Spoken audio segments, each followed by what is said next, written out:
Welcome to the latest edition of the Paul Walsh Talks Advocacy and Influence podcast. When people think about the external affairs, public affairs profile, they think of somebody out there engaging with politicians, shaping policy, making things happen. But in fact, the internal side of public affairs is equally important, if not more important, yet often overlooked. I'm delighted to be joined by Dr. Alan Hardacre. He's one of the driving forces behind Advocacy Academy and Advocacy Strategy. We're going to be talking quite a bit today about the internal side of public affairs. Alan, thanks for joining us today. What I'm very interested in is the work that you're doing on elucidating the internal side of public affairs, because I think when people look at public affairs, there's an assumption, even a caricature of somebody who's out there talking to policymakers and politicians and shaping and influencing things from that perspective. This clearly isn't the case. What do you want to achieve by spending so much time and investment in trying to explain what goes on behind the scenes and why that is important?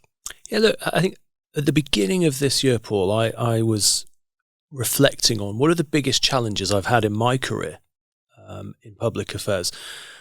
And actually, I came to the very early realization that most of the challenges I'd had were internal challenges as opposed to external advocacy challenges. So at the beginning of the year, I started to do a series of posts about different elements of challenge.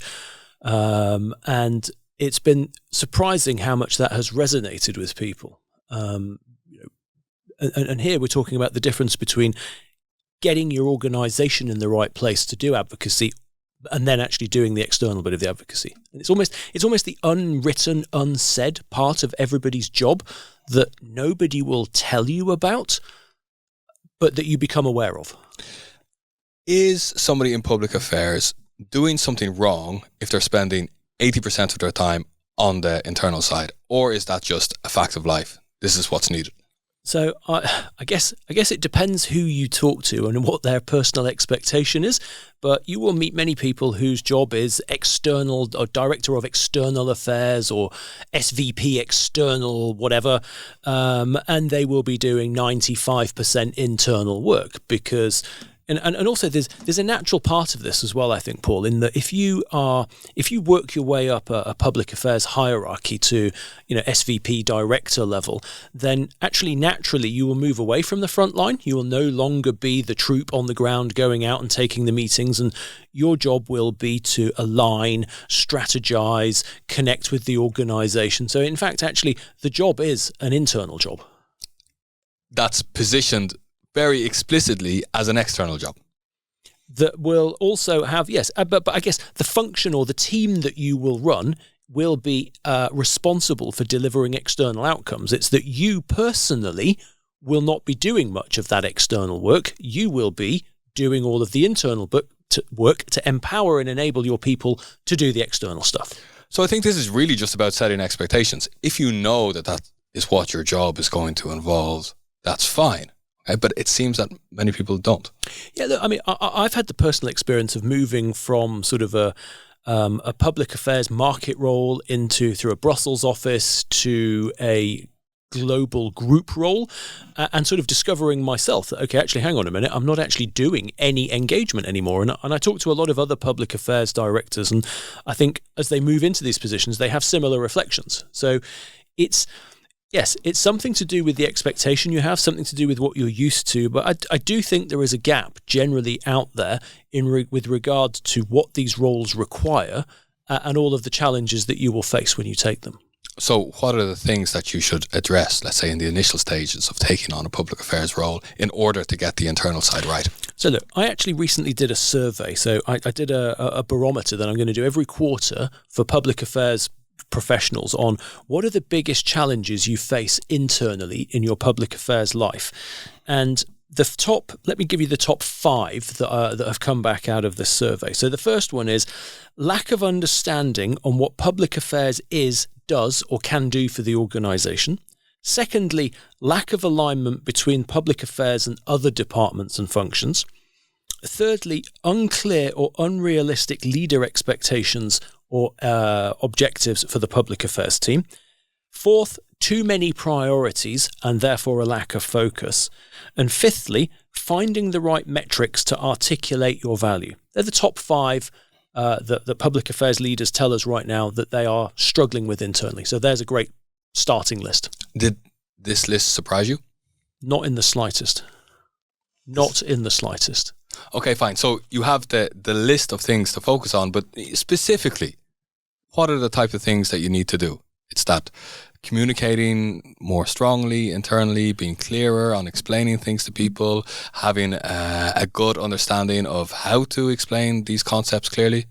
I think in some ways there's a bit of a process in here. So the first thing you need to be doing is understanding, okay, what does my organization think that the public affairs, government relations, whatever your title is, what does the leadership think this team does?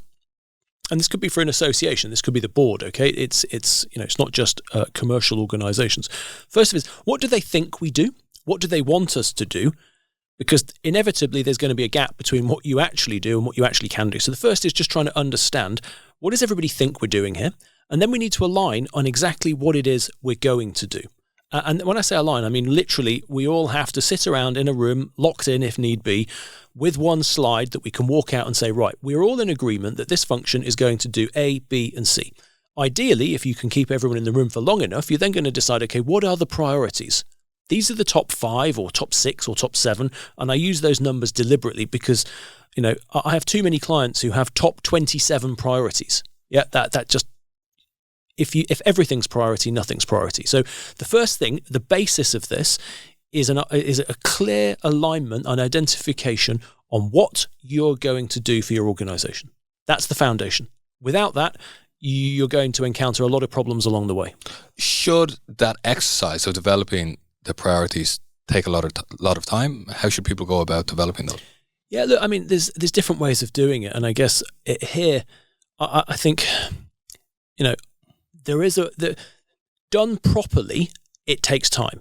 Yes. Why? Because you have to elaborate a number of metrics that you're going to look at with your organization. So you could be looking at, what's the financial impact on my organization? What's the likelihood this is going to happen? What's my ability to influence it? What's the copy paste concern from one market to another? There are many metrics you can use to do this professionally. So if you do that, it takes time. You can do this in a much lighter way, okay? So there's two ends of a spectrum here. For me, the critical thing is that you get yourself onto the spectrum and do something. So the first thing is setting it up and running it. The second thing is you need to keep doing it, because public affairs, as every practitioner knows, the world is changing so fast. You need to check in every 6 months on your prioritization. Do you think that the type of person, the profile who will be good at managing the internal side is quite different to the profile of somebody who will be quite good on the external side? This is a classical HR public affairs question, and I guess it crosses so many professions. If you are a great salesperson, does that mean you're the right leader of a sales team? It's exactly the same question here. So I think what it is actually, I believe, a different skill set. It doesn't mean you can't be great at your public affairs work and not be that right person, but it doesn't go as an automatic thing. Do you think that this question hasn't been addressed properly because the results in public affairs are less measurable than in sales? I think that is one of the reasons why this has continued.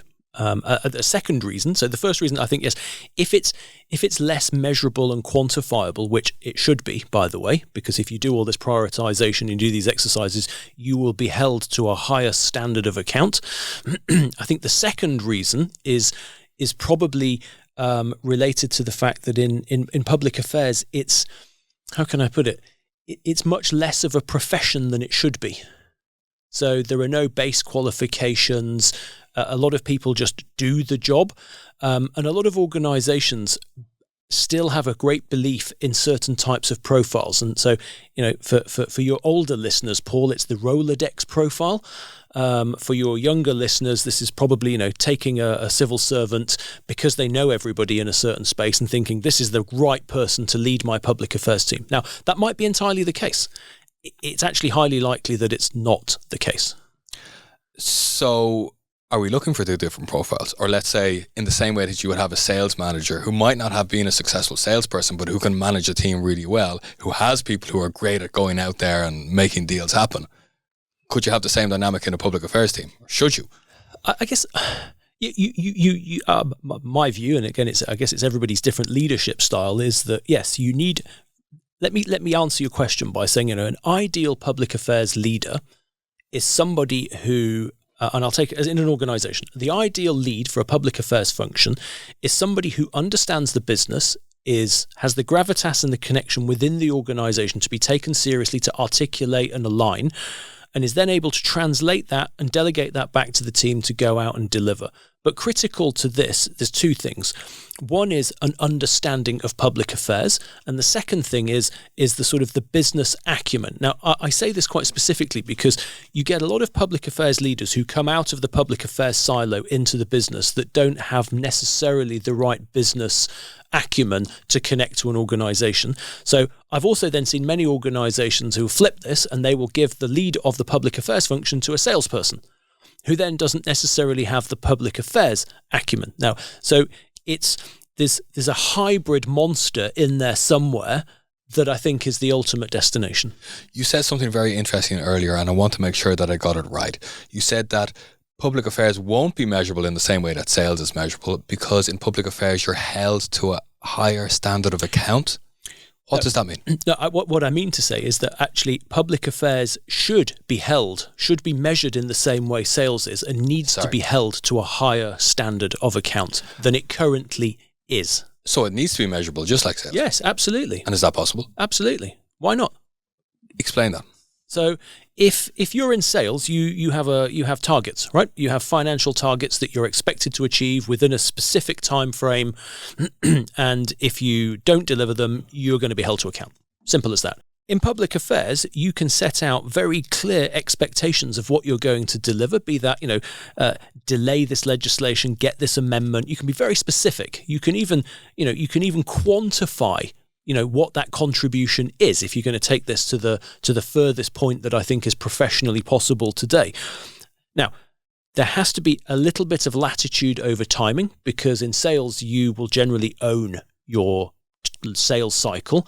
In public affairs, you are not the master of your timetable, okay? So there has to be a little latitude on timing, but ultimately, why can't you be held accountable for direct deliverables that impact your organization?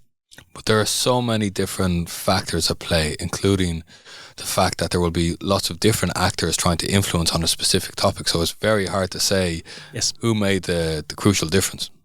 Yes, I think that there are many challenges to doing this. The attribution challenge, as you said. So who is actually responsible.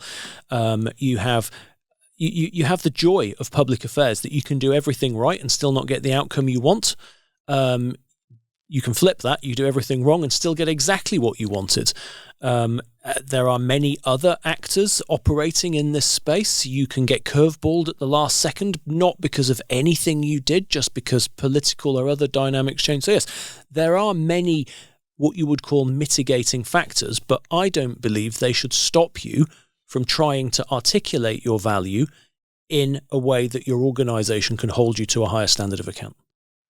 Okay, so they hold you to a higher standard of account, but you say, well, there are all these factors that had nothing to do with me that led to things going the way that we didn't want them to go.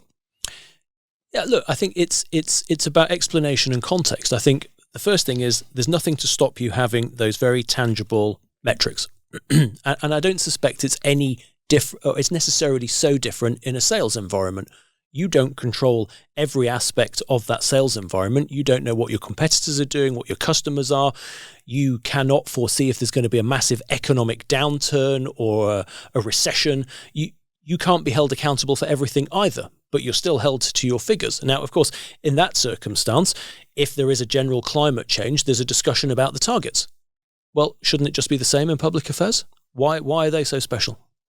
How do you see the future of advocacy evolving? I can tell you how I'd like to see it evolve. Let's start with that. I would like to see. I'd like to see it become more professional.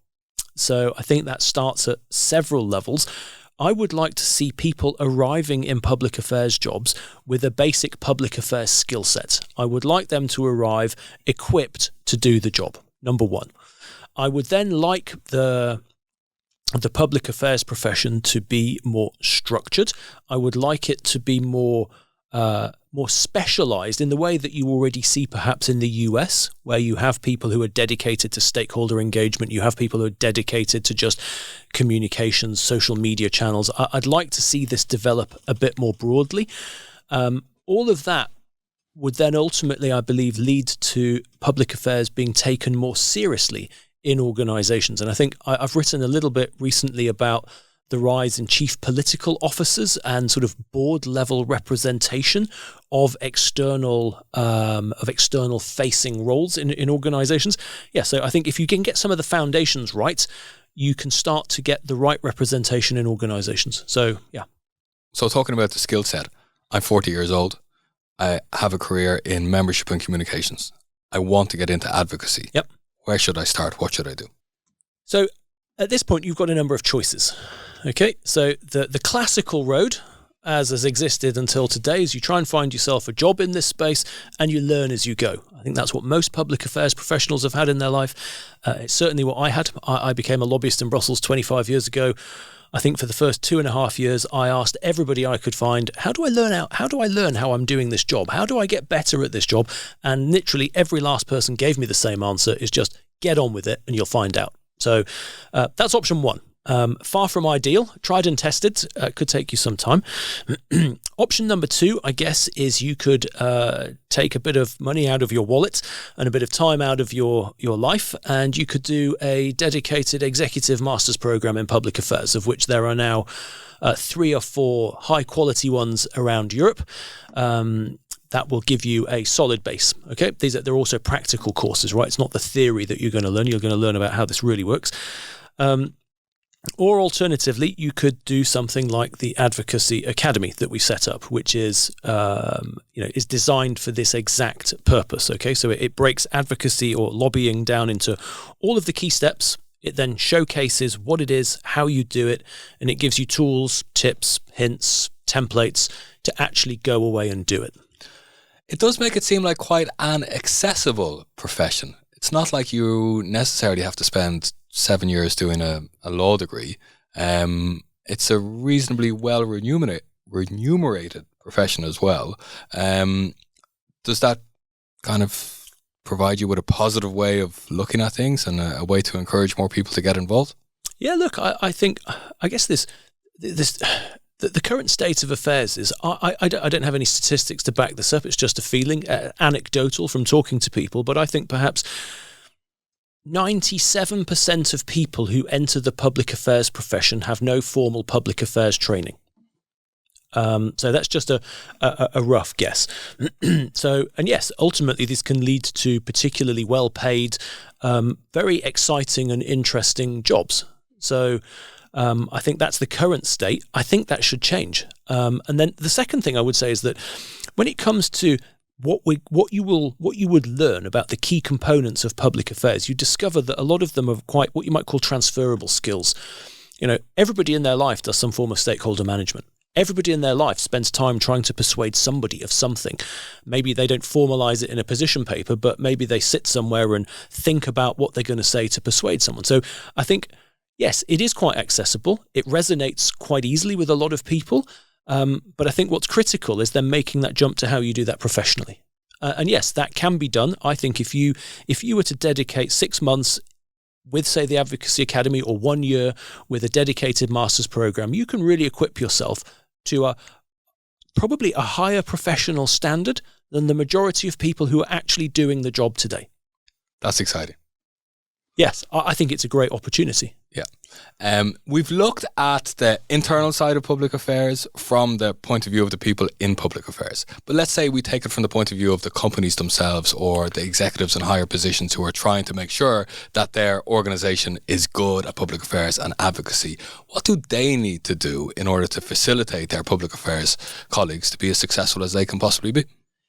There's a bit of a chicken and egg answer to this question. because I think most of those executives don't actually know what public affairs really is. So it's extremely difficult for them to know what it could do for their organisation. So again, I say chicken and egg because here part of the role of educating these people is on the public affairs professionals in those organisations to make sure that their senior leaders understand what are all the potentials that a public affairs function has. Now, I probably speak to most public affairs professionals, and again, maybe I should speak to myself here, right? So I always imagined that I would spend my life doing a lot of proactive campaigns, shaping change. Yeah, that's not exactly how it panned out. I spent nearly 90% of my public affairs life to date doing reactive work on things that were happening and that organisations were not prepared for. So fighting a rearguard action, if you like. So I think there's a lot of work needs to be done. And even if I take one step backwards, if you look at what most MBAs teach around the world, or business administration in a more general sense at universities, disappointingly, you'll find that nearly none of them contain any government relations modules.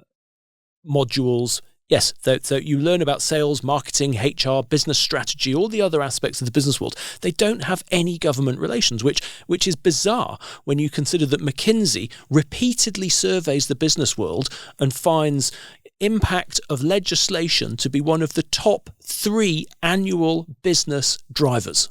And it seems becoming more important. Yeah, it's certainly more important. I think it's always been incredibly important. Yes, perhaps more important by default of the fact that we have a much more complex and ever-changing political landscape, but it's always been important. Okay, so it's just that it's getting more recognition.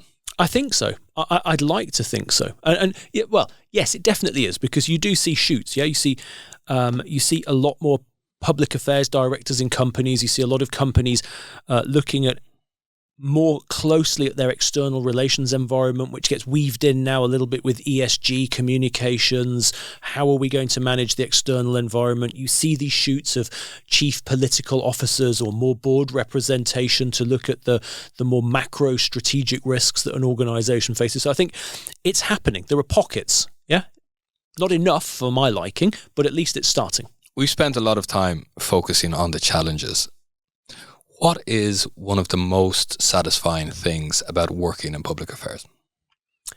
Oh, I think for me, there are so many satisfying things about a career in public affairs. And I can say this as someone who fell into public affairs more by accident than by design. So maybe the biggest one that I would say when it comes to a career or enjoying a long career in public affairs is that everything is always changing. And I guess it depends on your personality type here a little bit, but for me, the fact that the external environment is always changing, the stakeholders change, the politics change, the policies change, and then internally, the public affairs profession is changing. There are new tools available, there are new ways of doing things, and then thirdly, the organisation you work for or client is also changing with regard to what it wants in its view of public affairs. So it's a permanent set of opportunities. Alan Hardacre, it's been great talking to you today. Paul, a pleasure as always. Thank you.